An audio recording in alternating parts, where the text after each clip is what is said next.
opportunity for them. And I see that we are joined by Economic Partnership Mike Flanagan. I'll point him out.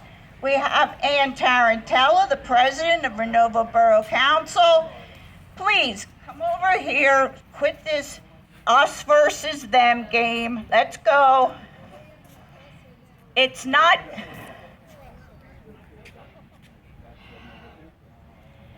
We can see that we didn't bring busloads of people in. I'm sorry for that piece of information that was printed in the media, because that wasn't part of what today's activity was.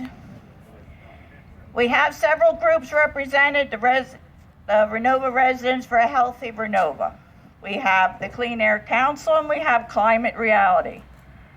They are all here to empower you with information, not a convenient soundbite. You have asked questions about your environment, your community, your water, your trees, your streams, your fish, your wildlife, your health, and the future of Renovo. Today is for you. Please open your mind to actual facts. Listen to information you have not been privileged to hear, but are entitled to know.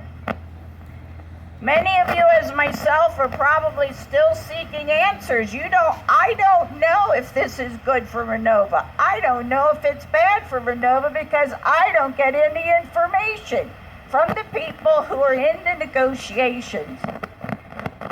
And that is unfortunate.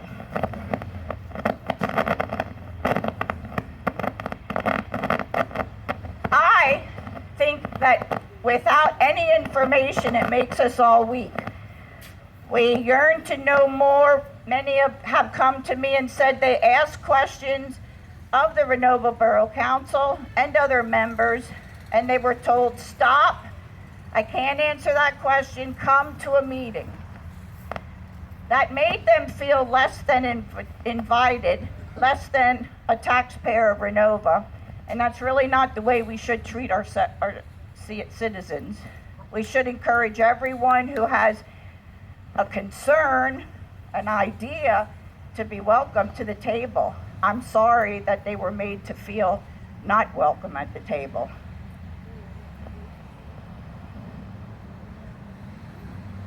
People also are tired of the 22-minute public meeting and then executive session that lasts for hours. There's new legislation that's going to have to be followed by the Renovo Borough Council, and they will have to notify the public 48 hours in advance of what the agenda is going to be. That should be posted, it should be highlighted, and if somebody encouraged to come to speak at that meeting, and no one should be afraid that they're going to be asked to leave a Renovo Borough meeting led by a police officer. This project has the will fundamentally transform Renovo in many, many ways. And I hear the biggest word over and over again is economic. Economic, economic. Let's take economic, that word, out of the equation. Would we still be putting the power plant in Renovo? Is it going to give local jobs? Is it, I understand there's going to be a 12 or 15-foot barrier erected along Erie so that it'll help be a sound barrier. When have the people of Renovo looked at a wall and been dissected from the view of the beautiful mountain? Every Renovo resident will live within 1 to 2 football fields of the new plant. But the opinions of many who, I'm going to live that close. Many of my neighbors are going to live that close. We have questions about sound. We have questions about pollution. I know you say you answered all these, but that was 5 years ago, 6 years ago when you had your meeting. Times have changed, information changed, and this is why we wanted an update. I always encourage the citizens to voice their opinion because I've worked in many jobs in my life. I've been very blessed. I've owned businesses, I've paid taxes, I've met payroll. I also mined underground. I was a miner. I was an over-the-road trucker. In all of those disciplines, I met many different kinds of people. Every one of them a valid individual. Every one of them a valid individual who had a right to know what was happening within their own community. And shame, shame, shame on anyone who hides behind the press. 30 well-skilled jobs, that's their tagline. Take that away. What happens if the government stops clean air credits, tax incentives? And then today I met Mr. Russo. And finally he put his name to the Renovo Rail Industries, which in Dun & Bradstreet is listed as a $1.6 million operation in Renovo, employing 21 people, when in fact they are bankrupt. And this brings them a lot. But this project will give you the resources to pay back that money, to make people whole. Not the bank gets it back and the government pays it.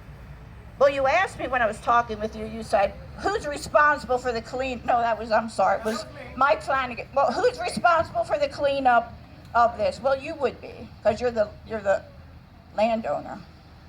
But, you know. 99% of the people up here back. There you have it. Okay, if you've already made your decision and you don't want any information, then I don't know why you would bother to be here. We've been here for 7 years. 7 years. You've been here for what, 6 months? 6 months? On this project? The purchase, we'll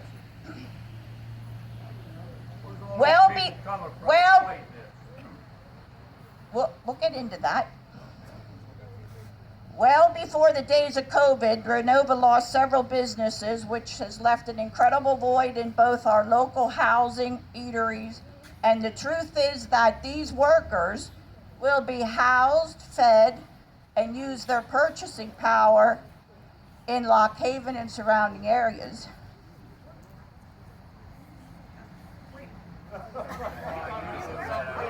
coming from a pipeline being built here now, and then all your people are staying in Renovo. We only have one tower here. We don't have, Renovo is, Being built right now down through. yes, a 16-inch pipeline through the Sprouse State Forest. We're well aware. It's always another compressor station. You've been here forever. We encourage that up here. Yeah, I know, and I hear that a lot too. Renovo accepts a lot. I don't wonder why Renovo is always willing to accept scraps at the table and not really get $250,000. $600,000 goes to the county. Gentlemen, I think it's only fair that if you came here, you ought to give this lady and whoever the speaker is the opportunity to Tell this guy to back away. He told me have your I chance. have a World War II hat on to You my will father. have He your tells me chance. to vote. This is no point of This gentleman right here. So I'm sorry. Come on. I just need to walk out of here. Good. Good. They're all going to do it. That's the story to go. I know. There are voices that are trying to divide us. It's them and us. We need to be in this together. Dialogue needs to be purposeful and where everyone's voices can and should be heard. Let's learn to celebrate success as a community instead of putting a handful of people in charge and they declare this their personal success. Our democracy relies on us to give it breath and to let it thrive. Let's obtain facts today, sort through the issues, and begin an honest conversation. Let us ask the hard questions instead of looking for the easy answer and the easy money. Let us stop letting people put words in our mouths, speaking their truth at our expense. The next person I'd like to represent. Good job, Maureen.